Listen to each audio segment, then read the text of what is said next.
एक बार में ही चट कर जाए पूरा साधन। ऐसे ऐसे अपराधों की वृत्तियां प्रेरित करती कि एक अपराध से पूरा साधन चट जाए। साधु अवज्ञा तुरत भवानी, कर कल्याण अकिल कयानी। परम चतुर नटनागर आश्रयदाता अंदर से युक्ति प्रदान करते हैं। बच, इस युक्ति से बच। उन्हीं की माया है तो वही चाल जानते हैं बचाने की, इसीलिए कहते हैं मामेव ये प्रपद्यन्ते, केवल मेरी शरण में हो जाओ। माया तो इतनी प्रचंड है कि भगवान को भी भगवान मानने के लिए तुम्हारे हृदय में स्थान नहीं रखेगी, स्थान ही नहीं रखेगी, इतनी मलिन वृत्ति कर देगी। तभी तो दुर्गति कराती है। अगर थोड़ा भी भगवान का आश्रय है तो भगवान उसे बचाते हैं, इस माया के तूफान से उसे बचा लेते हैं। हृदय में पुनः वृत्ति जांच कीजिए इस बात की कि अपने आराध्य देव की जगह कोई वस्तु, व्यक्ति, स्थान तो नहीं ले रहा है, क्योंकि इसी आश्रय से आपको भगवत प्राप्ति होगी। हम प्रार्थना करते हैं, इस बात को देख लीजिए। सब साधन एक तरफ, आश्रय एक तरफ। भगवान आश्रय को देखते हैं, वो हृदय से होता है। अगर बाहरी चूक हो रही तो मेरे प्रभु बड़े कृपा निधान हैं। ध्यान दीजिए, राहत ना प्रभु चित चूक किए की, करत सुरत सवार हिए की। हृदय से इसने मेरा आश्रय लिया, बस। प्रभु का चित्त इस बात से पक्ष में आ जाता है उस उपासक के कि इसने मेरा आश्रय लिया है। राहत न चित्त प्रभु चूक किए की, चूक हो गई, गलती हो गई, प्रभु बिल्कुल क्षमा कर देते हैं उसको, क्योंकि आश्रित है, मेरी दुरंत माया है, जानते हैं, क्षमा कर देते हैं। यदि साधन बल है तो हिसाब आपको देना पड़ेगा। आश्रित हो तो आश्रयदाता संभाल लेंगे। बड़ा सूक्ष्म विषय आश्रय का है, भागवत में इसका वर्णन है। भक्ति का तो ये मूल है, भगवत प्राप्ति का ये सिद्ध स्थान है आश्रय, हृदय में।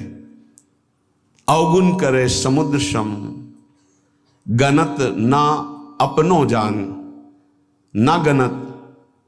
अगर बड़े अपराध भी बन जाए तो मेरी स्वामिनी जी गणना ही नहीं करती, मानती ही नहीं। क्यों? मेरी चूक है, ये तो मेरे आश्रित है। आश्रित की चूक मेरी चूक, ऐसा हमारे आराध्य देव का स्वभाव है। मेरे शरणागत की चूक मेरी चूक। जय विजय ने रोक दिया, सनकादि ने शाप दिया। प्रभु आए और कहा मेरे सेवकों के द्वारा किया हुआ अपराध मैं क्षमा चाहता हूं। मैं स्वयं मानता हूं कि मेरे द्वारा ही अपराध हुआ, क्योंकि सेवक का अपराध स्वामी का माना जाता है। मानो स्वामी ने ही अपराध किया। हृदय भर आता है प्रभु की इस आश्रयदाता वृत्ति पर। जय विजय से कहा तुम चिंता मत करो, तुम 3 बार अवतार लोगे, हम 4 बार लेंगे। भगवान ने 4 बार अवतार लिया। रावण कुंभकर्ण भगवान राम रूप से अवतरित हुए। हिरणाक्ष हिरण्यकश्यप भगवान नरसिंह वाराह रूप से प्रकट हुए। वाराह रूप से हिरणाक्ष को परमधाम, नरसिंह रूप से हिरण्यकश्यप को शिशुपाल दंतवत श्री कृष्णचंद्र जी के रूप में 4 अवतार ले। तुम चिंता मत कर। भगवत आश्रय गुरु कृपा का फल है। गुरुदेव कृपाल हुई, भगवत आश्रय दृढ़ हो गया। आश्रित मगन रहता है, अगला कदम कहां पड़ेगा उसको चिंता नहीं है, क्योंकि मेरे जीवन की डोर मेरे आश्रयदाता के हाथ में है। वो जिधर लगाम से खींचेंगे उधर ही इंद्रिय और बुद्धि ये सब उधर ही लग जाएंगे।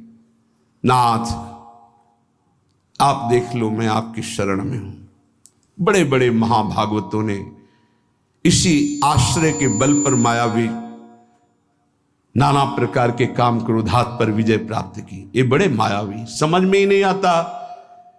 अगर शत्रु शत्रु के रूप में आए तो समझ में आवे, लेकिन शत्रु परम मित्र के रूप में आ जाए तो समझना बड़ा मुश्किल होता है। शत्रु यदि रिश्ते नाते के रूप में आ जाए बड़ा कठिन होता है। तो मन बुद्धि का संबंध बहुत समय से देहाभिमान में है। देहाभिमान में ही ये सब छुपे हुए विकार बैठे हैं, पता नहीं चलता। ऐसा लगता है हम निर्विकार हो गए, पर विकार छुपे हुए सूक्ष्म रूप से रहते, अवसर आने पर प्रबल हो जाते हैं। इसलिए उपासक आश्रय, देवर्षि नारद को प्रचंड माया का भगवान से प्रेरित होकर आक्रमण करना, मोहित हो जाना, बिल्कुल तन्मय हो जाना। पूरा प्रसंग में ध्यान से सूक्ष्मता से देखिए। वो कह रहे इस समय कोई साधन भजन नहीं होगा, बस मुझे ब्याह करना है। लेकिन उस समय भी आश्रयदाता की स्मृति नहीं गई। ये आश्रय जोर का होता है। विचार किया कि मेरा हितैषी कौन, बोले हरि। ये महाभागवत की स्थिति को बार बार प्रणाम है कि ऐसी प्रचंड माया के बीच में भी आश्रय नहीं भूले और एकांत होकर पुकारा, प्रभु पधारे। कहा नाथ हृदय से प्रार्थना करता हूं, जे ही विधि होए नाथ हित मोरा, करो सुबेगी दास में तोरा। बलिहारी है। ऐसी प्रचंड मलिन माया के आक्रमण में भी अपने स्वामी को नहीं भूले, आश्रय हृदय में बहुत जोर का। तो स्वामी ने कहा जे विधि हुई है परम हित। तुम हित की बात कहते हो? नारद, मैं अपने भक्त को कभी पतन के मार्ग में नहीं जाने देता। चाहे जितना उसका उपहास कराना पड़े, विरोध कराना पड़े, मैं ये सब सह लूंगा कि मेरे भक्त का उपहास हो रहा है, निंदा हो रही है, अपमान हो रहा है, पर मैं उसे पतन के गर्त में नहीं जाने देता। जाओ, जे विधि हुई है परम हित नारद सुनो तुम्हारा। तुम्हारा परम हित जिसमें होगा वही मैं करूंगा। और वही किया प्रभु ने, परम हित कर दिया। इसलिए आश्रय, आश्रित को किसी भी तरह से कोई भी परास्त नहीं कर सकता। खास बातें हैं। जहां किसी ने आश्रित को यह देखा कि इसमें तो ना तप है ना बल है, तो वो ये नहीं देख पाया कि आगे तो आश्रित दिखाई देता है लेकिन गोद में बैठा है आश्रयदाता की। 5 वर्ष के प्रहलाद जी का चमत्कार कोई साधन भजन नहीं था। 5 वर्ष की तो आयु है, क्या साधन भजन है? गुरुदेव देवर्षि नारद ने आश्रय पुष्ट करा दिया गर्भ से ही। इतना जोर का आश्रय है कि इतनी भयावह परिस्थितियां आने पर भी मन डगमगाया नहीं। मेरे हरि हैं ना, मेरे हरि हैं, मैं उनकी गोद में हूं, वो कण कण में हैं। क्या दिव्य आश्रय! इसीलिए सारी दिव्यता प्रहलाद जी के जीवन में पाई गई। गुरुदेव नारद जी से पहले उनका स्मरण होता प्रहलाद, फिर नारद। प्रहलाद नारद पराशर पुंडरीक व्यासंबरी सुख सौनक भीष्मदाल ध्यान। सबसे पहले भक्तराज प्रहलाद जी का नाम, क्योंकि 5 वर्ष की अवस्था में निष्काम धर्म की चरम सीमा में आश्रय की भारी स्थिति में प्रहलाद जी को पाया गया। ध्रुव जी भी महाभागवत हैं, पर पहला नाम नहीं लिया गया क्योंकि उन्होंने अटल पदवी की आकांक्षा की। निष्काम धर्म की चरम अवस्था प्रहलाद जी की। नरसिंह भगवान प्रकट हुए और पूरी लीला करने के बाद प्रहलाद जी को गोद में बैठाल के कहते, मेरी आज्ञा है, आप वरदान मांगो। हां प्रभु, आपकी आज्ञा का पालन करने के लिए वरदान मांगता हूं कि मेरे हृदय में कुछ मांग ही न रह जाए। ये क्या वरदान, मेरे हृदय में कुछ मांग ही ना, आपको पाने के बाद अब क्या मांगू, क्या पाऊं। आश्रय, दृढ़ आश्रय, ये देहाभिमानी की समझ में नहीं आएगा। भगवद आश्रय, हृदय से आर्त भाव से जितनी दिव्यता वो सब आश्रय में विराजमान रहती है। इसलिए नाम आश्रय, धाम आश्रय, रूप आश्रय, लीला आश्रय, ये सब उसी परम आश्रय के खंभे हैं जिनके ऊपर प्रेम महल बनता है। इसी प्रेम महल में अद्भुत विलास और उसी में आपका प्रवेश, प्रेम विलास में। नाम रूप लीला धाम ये महल के खंभे हैं, प्रेम महल के। और आश्रय, दृढ़ आश्रय आराध्य देव का। कैसा दृढ़ आश्रय, यह जोरी अविचल वृंदावन, नाहिन आन सुकाज, नाहिन आन सुकाज, मेरे प्रिया प्रीतम, हमारे माई श्यामाजू को राज। देखो आश्रय, मेरे प्राणनाथ श्री श्यामा शपथ करो तृण छिए, कसम खा के कहता हूं, हृदय में केवल श्यामाजू का आश्रय।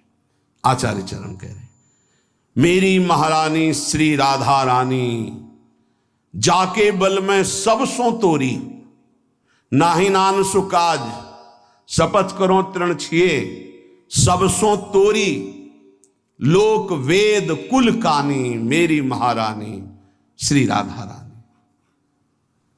ये महान पुरुषों ने आश्रय को अपने हृदय की कृपा करके परिचय दिया, तब समझ। आश्रय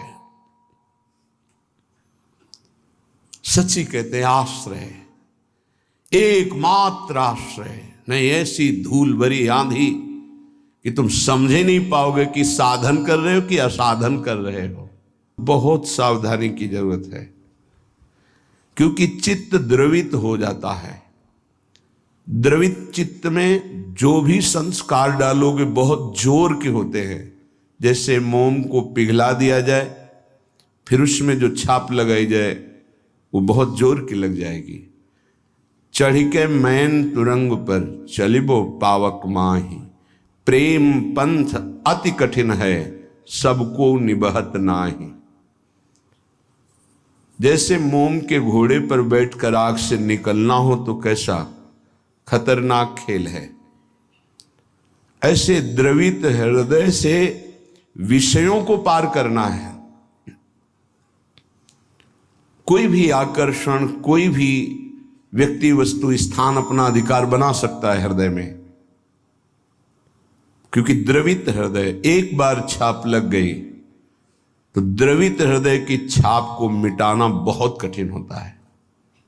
इसीलिए उपासक को जब वो असावधान होकर विषय में फंस जाता है तो बहुत ही आसक्त चित्त पाया जाता है, क्योंकि वो निर्मल द्रवित हृदय का सीधे हृदय से प्यार करता है, वस्तु से, व्यक्ति से, स्थान से। नहीं तो हिरन कोई प्यार की वस्तु जिस प्रेम के कारण अपनी रानियों का, पुत्रों का, राज्य का, समाज का त्याग कर दिया, उस प्रेम के आगे हिरन क्या चीज था।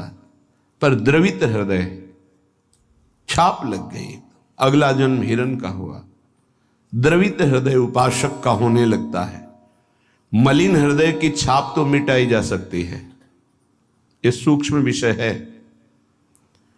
विषयों में खेल रहा है, कोई भगवान से मतलब नहीं, तो जब जगेगा तो उसका हृदय साफ किया जा सकता है।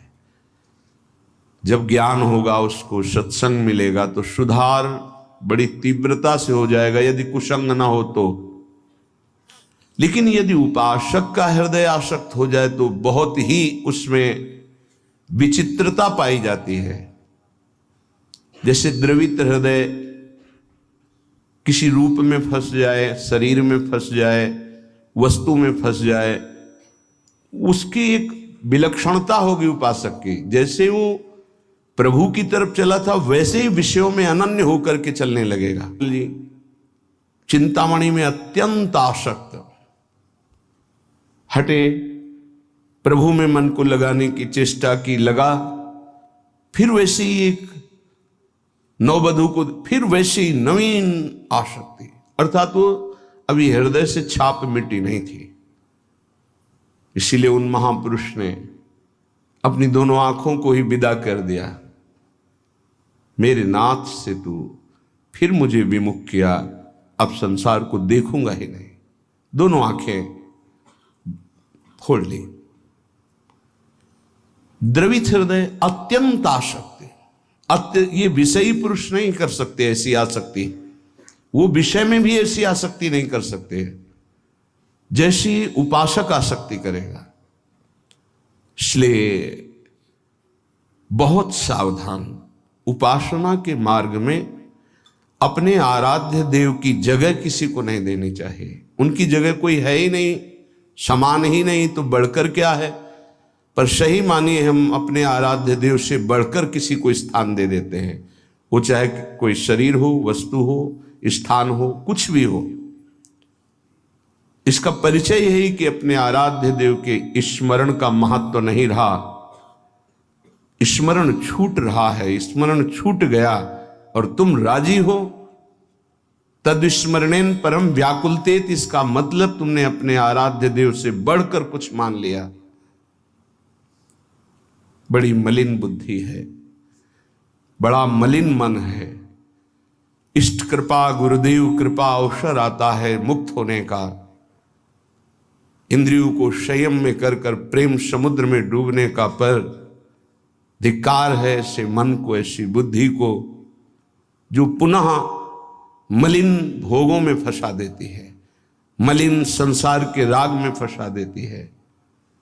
विचार करो, कोई भी उपासक जब ग्रह त्याग करता है वास्तविक भगवत लक्ष्य करके, तो कितनी सामर्थ्य उसके हृदय में भगवान देते हैं कि माता के चरणों का राग, पिता के दुलार का राग, परिवार के राग को स्वाहा करके, शरीर के राग को पता नहीं भोजन मिलेगा कि नहीं, व्यवस्था होगी कि नहीं, कोई पीटेगा, अपमान करेगा तो सह लेंगे, हर कष्ट सह लेंगे, पर प्रभु को प्राप्त करेंगे। हृदय का लक्ष्य ये होता है हर उपासक के, जो ग्रह त्यागी होता है, जो वैराग्यवान होता है, जो भगवत मार्ग का निश्चय करने वाला होता है, इतना सुंदर दृढ़ संकल्प करने वाला, फिर किस वस्तु व्यक्ति स्थान का महत्व रखता है? किसी का नहीं। तो फिर क्यों आसक्त हो जाता है? बड़ी लंबी लंबी यात्रा करके भगवत मार्ग की, फिर किसी क्षुद्र विषय में विश्राम मानने लगता है, मनोरंजन करने लगता है। जहां दिन प्रतिदिन वैराग्य बढ़कर के उपरति की स्थिति में आना चाहिए, वहां वैराग्य घटकर राग की स्थिति में आ गया। किसी वस्तु, व्यक्ति, स्थान की प्रियता ने अधिकार कर लिया हृदय में। ये भारी विडंबना, माया का प्रबल आकर्षण। बड़े कृपा पात्र हैं, उनके चरणों की वंदना करता हूं जो उपासक अपने आराध्य देव की जगह किसी को नहीं देते, अपने आराध्य देव के समान किसी को नहीं समझते हैं, अपने आराध्य देव के लिए सर्वस्व त्रिभुवन के पद भोगों का त्याग कर देते हैं। सतरति सतरति सा लोकान तारयति, वो तर जाते हैं, वो लोगों को तार देते हैं। ऐसे महापुरुष बिरले होते हैं। भगवत कृपा से जो मार्ग मिला है वो वही मार्ग है। मम भक्ति युक्तो भुवनम पुनातु, मेरी भक्ति से युक्त हृदय वाला संपूर्ण लोकों को पावन करने की सामर्थ्य रखता है। चूक अपने लोगों से अब ये नहीं होनी चाहिए कि आराध्य देव की जगह किसी को दे दें। इसे बैठा लीजिए हृदय में। हृदय इतना ताला लगा के रखिए, सुरक्षित कि हृदय में आराध्य देव की जगह कोई ले ना पावे। विश्वास कीजिए, बहुत प्रचंड भगवान की माया है, उन्हीं की है इसलिए वो इतनी समर्थ है कि उनके स्थान में किसी को भी बैठाल सकती है। बहुत से नीच नीच वृत्ति को, बहुत से नीच नीच वृत्ति को, विश्वास कीजिए इस बात पर। अगर भगवान का आश्रय है तो साधु समागम मिलेगा और आपकी चूक का तत्काल सुधार होगा, तत्काल सुधार होगा। पर यदि अहंकार युक्त साधन रहा है तो लंबे समय तक तुम्हें झेलना पड़ेगा। जब तक अहंकार गलित होकर आर्त भाव से पुकारोगे नहीं कि नाथ मुझे बचा लो, तब तक ये माया पछाड़ती रहेगी। ये हम पढ़ी लिखी बात नहीं कह रहे, ये संतों के हृदय की बात कह रहे हैं, ये साधकों के हृदय की बात कह रहे हैं। जो हृदय में चिंतन हुआ उसकी बात कर रहे हैं। अगर हृदय को तन्मय किया जाए तो पूरे विश्व ब्रह्मांड में जितने हृदय हैं, सब हृदय की बात हृदय में आ जाएगी। जैसे ध्रुव जी ने अपनी प्राणवायु बंद की तदात्म भाव से, तो संपूर्ण विश्व की चराचर जीवों की वायु अवरुद्ध हो गई, क्योंकि परमात्मा हृदय में विराजमान है। जो उसको जागृत कर लेता है तदात्म भाव से, जो पूरे विश्व को अनुभव करा सकता है। इसलिए मम भक्ति युक्तो भुवनम पुनातु। उपासक आश्रय से भगवत प्राप्ति होती है। इतना दृढ़ आश्रय, अन्य अवलंबन न हो, अन्य आश्रय न हो। जब तक शरीर का आश्रय रहता है तो देहाभिमान स्फुरित होता है। देहाभिमानी सोचता है कि अगर हम भगवान का आश्रय लिए तो हमारा साधन छूट जाएगा, क्योंकि साधन से देहाभिमान की पुष्टता होती है। मैं करता हूं, अहंकार विमूढ़ात्मा करता हमिति मन्यते। और जब हम आश्रय पर चित्तवृत्ति देते हैं, निरंतर उनका चिंतन, निरंतर सेवन, निरंतर गायन, निरंतर आश्रय, तो अभिमान गलित होता है। ये आंतरिक युक्ति है। अभिमान न रहे तो किसी विकार की ताकत नहीं कि हृदय में प्रवेश कर जाए। भ्रम तभी माया पैदा करती है जब अभिमान होता है। गरुण महाज्ञानी गुण राशि, महान ज्ञानी भगवान के वाहन, जिनके पंखों से सामवेद की ध्वनि निरंतर होती रहती है, उनको भ्रम हो जाना बड़े आश्चर्य की बात है। भगवान के नित्य सेवक, नित्य दास जब हरि विराजमान होते हैं तो उनके पंखों से सामवेद की स्तुति होती रहती है। परम पवित्र, उनके हृदय में भ्रम हो जाना, ये श्री भगवान है जिनको एक निशाचर नागपाश में बांध देता और मैं मुक्त करता हूं, उस समस्त जगत को मुक्त करने वाले प्रभु है। नहीं, कैसे प्रभु हो सकते हैं? इनकी तो दशा में देख रहा हूं, नागपाश में कैसे पीड़ित हो रहे हैं। भ्रम हो गया। क्यों भ्रम हुआ? परम ज्ञानी भगवान शंकर उमा जी से कहते हैं, कीन होश कबहूं अभिमाना, सुख होवन चाह कृपा निधाना। मैंने भगवान की कृपा से जान लिया कि गरुण जैसे महापुरुष को जो भ्रम हो गया, व्याकुलता हो रही है, इनका चिंतन बदल गया। इसका मतलब इन्होंने कहीं अभिमान किया, उसी को खोना चाहते हैं प्रभु, इसीलिए इनको भ्रम हो गया। नहीं तो ये तो महान परम बंदनी भगवान के पार्षद है, इनको भ्रम कैसे हो सकता है? सोचो, इतनी ऊंचाई तक माया अपना दांव चाल चल सकती, तो हम आप क्या चीज हैं? दैन्य, दैन्य होकर के, भगवद आश्रित होकर के फिर जो नाम जप करना, वाणी गायन करना, परिक्रमा लगाना और जो साधन है, ये कृपा से देखा जाता है। इसमें अहम नहीं होता, मैंने किया, मैं ऐसा नियम लिए हूं, मैं ऐसा संकल्प किए हूं, मैं करता हूं। नहीं, मेरे स्वामी मेरे आराध्य देव मुझसे नाम जपवा रहे, परिक्रमा लगवा रहे, धाम वास करवा रहे, शिव किंचन मात्र अहम नहीं। जब अपने में गुणों का चिंतन हो और दूसरों में कमी का चिंतन हो तो जान लेना चाहिए पतन का अवसर आ गया है। अब आपको ठोकर लगेगी, गिरना पड़ेगा आपको। सावधान हो जाओ, पुकारो प्रभु से, प्रभु बचा लो, अहंकार आ गया। बहुत घातक, बहुत घातक। अपने में गुण का चिंतन होने लगे, दूसरे में कमी का चिंतन होने लगे, तत्काल अपने आराध्य देव को पुकारो, आश्रयदाता को, नाथ बचा लो, अहंकार आ गया। यह अहंकार का परिचय है। लेकिन हम इतने मंद बुद्धि के हैं कि हम निंदा भी कर लें तो प्रभु से पुकारते नहीं, बचा लो। इसका कारण प्रभु का आश्रय नहीं है।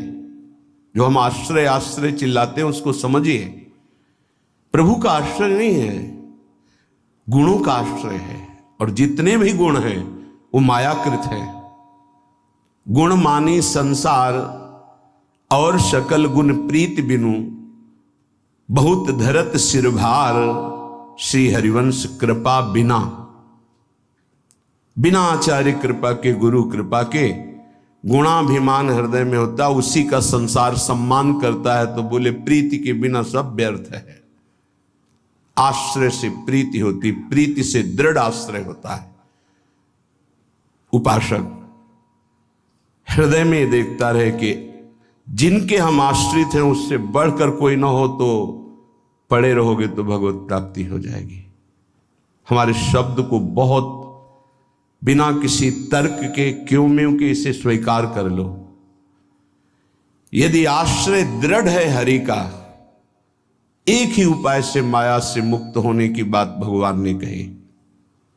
मामेव ये प्रपद्यन्ते माया मेताम तरन्तिते, इसमें कोई दूसरा शब्द नहीं बोला। ऊपर के श्लोक की पंक्ति में बताया अपनी माया की महिमा कितनी दुरत्य है, दुरंत है, प्रचंड है। दैवी हेषा गुणमयी मम माया दुरत्या। और उसके नीचे की पंक्ति में बताया उपाय उससे मुक्त होने का। मामेव ये प्रपद्यन्ते, बस माया में ताम तरन्ते, मेरे आश्रित।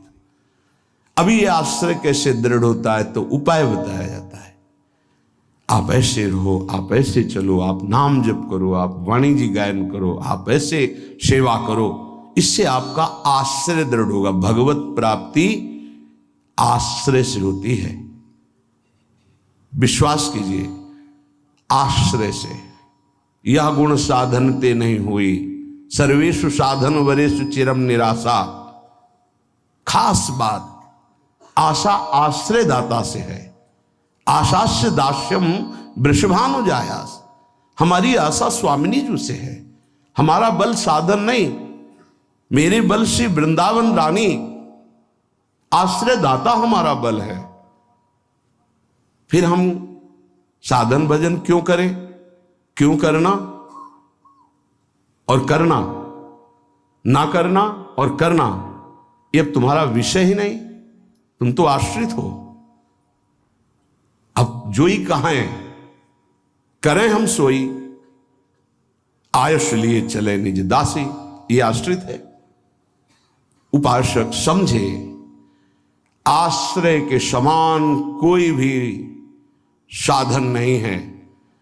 इससे श्रेष्ठ कोई भी साधन नहीं। आश्रय, भगवान एकमात्र आश्रय को देखते। आश्रय, अगर अंदर से भगवद आश्रय है तो माया विशेष विशेष प्रकार की चालें चले तो परम खिलाड़ी नटनागर प्रभु उसके हृदय में बैठकर बचाव पक्ष की युक्तियां देकर बचा लेते।